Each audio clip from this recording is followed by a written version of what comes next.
Hai, Assalamualaikum. Anda bersama dengan saya, Pishat daripada pishat.com. Dalam video ini, saya akan tunjukkan bagaimana saya install LAMP di dalam Ubuntu 20.04. LAMP merujuk kepada Linux, Nginx, MySQL dan PHP. Untuk memasang Nginx, sila buka konsol anda dan SSH ke dalam server anda.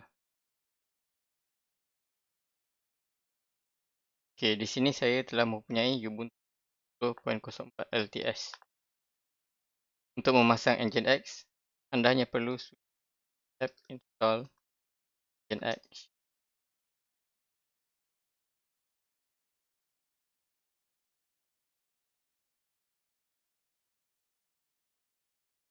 Okey, sekarang installation sudah berjaya.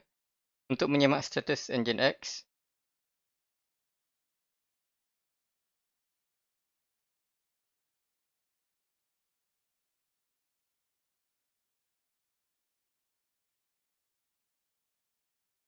sekarang anda sudah pun memulakan servis Nginx. Untuk mengesahkannya, anda boleh cek melalui browser anda. Seterusnya, kita akan memasang MySQL 8.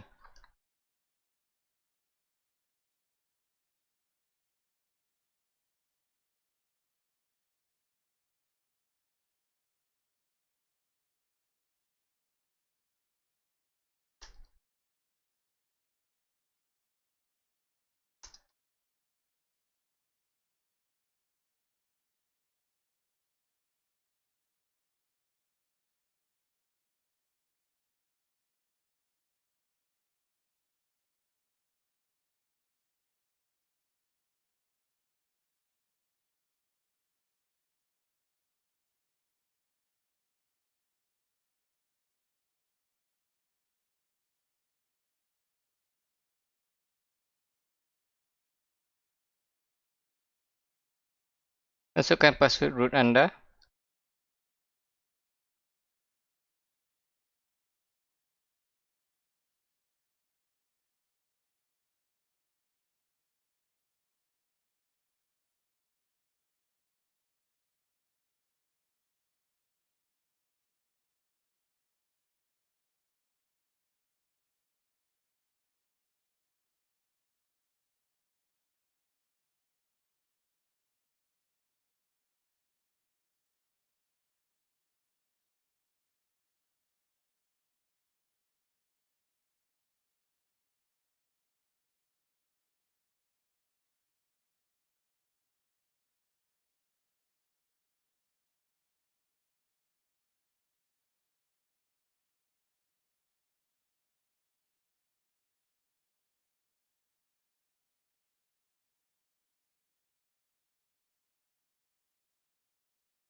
Okey, sekarang proses pemasangan MySQL 8 telah pun selesai.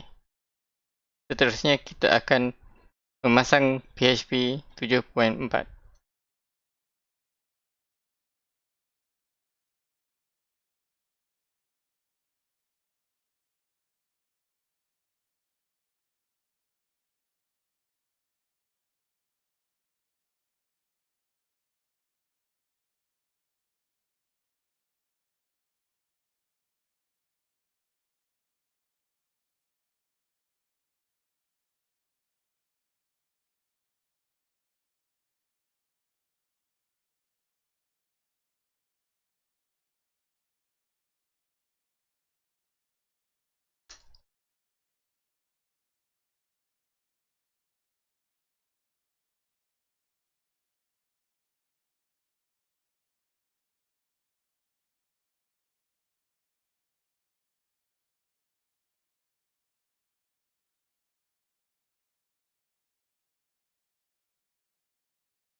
Okey, sekarang proses pemasangan PHP telah pun selesai. Untuk verify. Okey. Itu saja untuk tutorial saya pada video kali ini. Kita jumpa dalam video yang akan datang. Bye.